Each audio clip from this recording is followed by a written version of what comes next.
Hindi po yan apples to apples dahil ang EEZ economic right lang. Samantalang ang internal waters at territorial sea, soberenya at jurisdiction. So it's not apples to apples. At ang pinaka-importanting rason po, hindi totoo na labag sa UN Convention on the Law of the Sea ang Treaty of Paris dahil nga po sa general principle of law ng uti possidetis juris, colonial boundaries are conclusive. And the Treaty of Paris is a conclusive colonial boundary. So dalawang aspeto po yung kinakailangan sa batas. Yung desisyon kung dapat pang bumalik sa Treaty of Paris at madali lang po yan.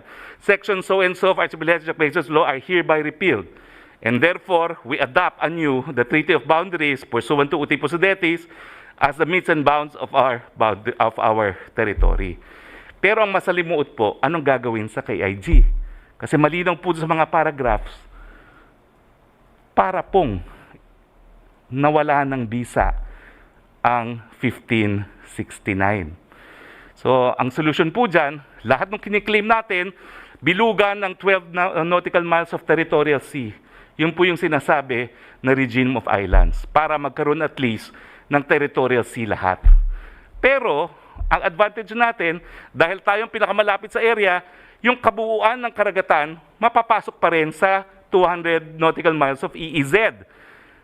Kung yung mga ibang claimants ay mapatunayan ang titulo nila sa mga isla, meron pa rin tayong exclusive economic zone, pero gaya po ng Juan Felipe, magkakaroon ng pockets of territorial sea.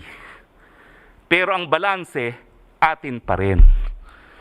So napakahirap po talaga ng konsepto, kaya lang na politika na naman, sabi nila, hindi ko daw alam ang UN Convention on the Law of the Sea ko, nagdemanda nga po kami dyan sa Magaliona. At ito po yung warning namin sa Korte Suprema. Ang buong akala ko naman po, dahil si Justice Antonio Carpio na naging ponente, naintindihan niya ang UNCLOS, makikita niya yung mga sinasabi namin. Sa totoo lang po, kung ipakita ko sa inyo yung pleading namin, kung bakit kinu-question namin ang Archipelagic Baselines Law, at yung lengguwahe ng UN Tribunal for the Law of the Sea, parehong-pareho po. Nangyari po yung aming worst fears.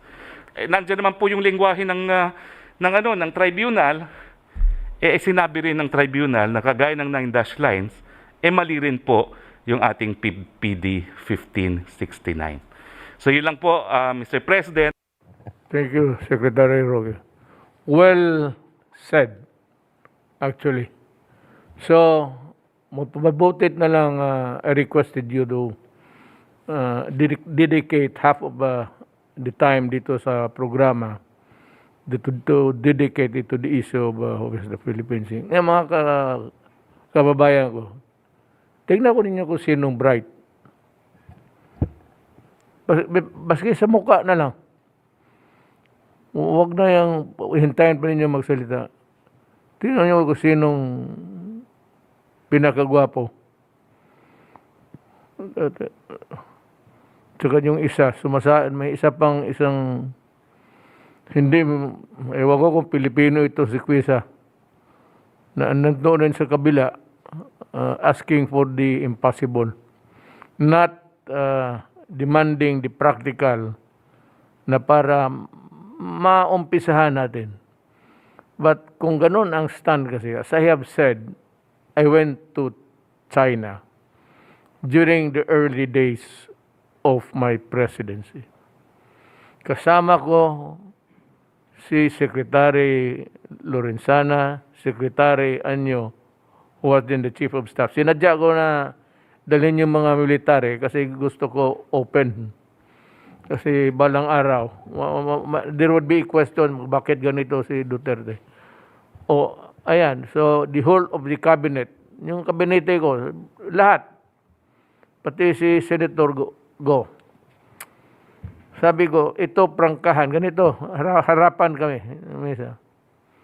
Sabi ko, Mr.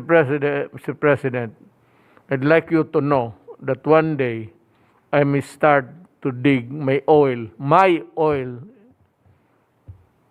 in the Philippine territory.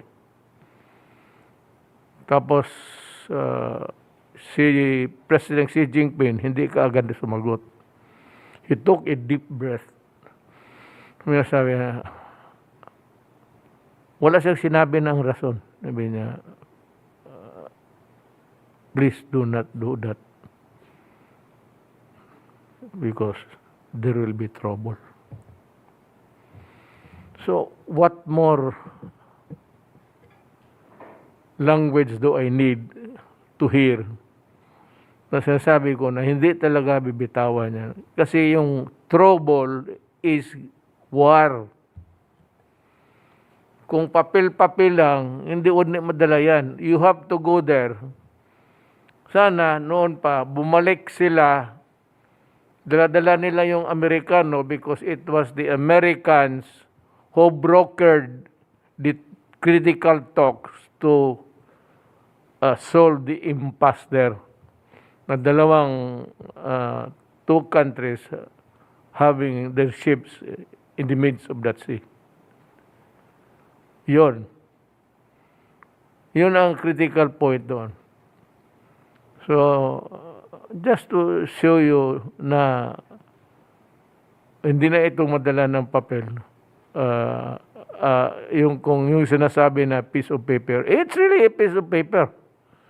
Well, you wave it in front of the face of the Chinese. Sabihin niya, you throw it to the basket, to the trash can. We do not honor it. It's yours. First, actually, and the foremost, we were not a party to that case that you won. Hindi sila kasali. They never participated. So, ang problema, was there enough jurisdiction really na masabi na? Pero basta tayo, we just went on to prove our case and we won. Nanalo tayo dyan, and I affirm that I believe it in its entirety.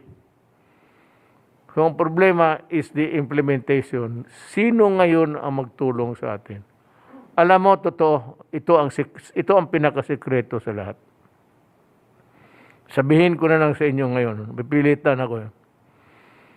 Ang gusto ni Albert, pati ni Carpio, mali nila yon. Nagkamali sila doon. Sabi nga ni Secretary Roque, si Carpio in his decisions made the wrong assumptions there. Tapos ito naman si Albert was the one who received the message from Quisa, from the State Department. Kasi inambitan na ni Quisa ngayon eh. Ngayon lang ito lumabas. My God. Tinago nila yan. Na yung pala galing doon kay Ambassador Quisa, pinasa sa ating gobyerno, pinasa ni Pinoy doon kay Albert. Tapos Albert was the one who ordered the ship of the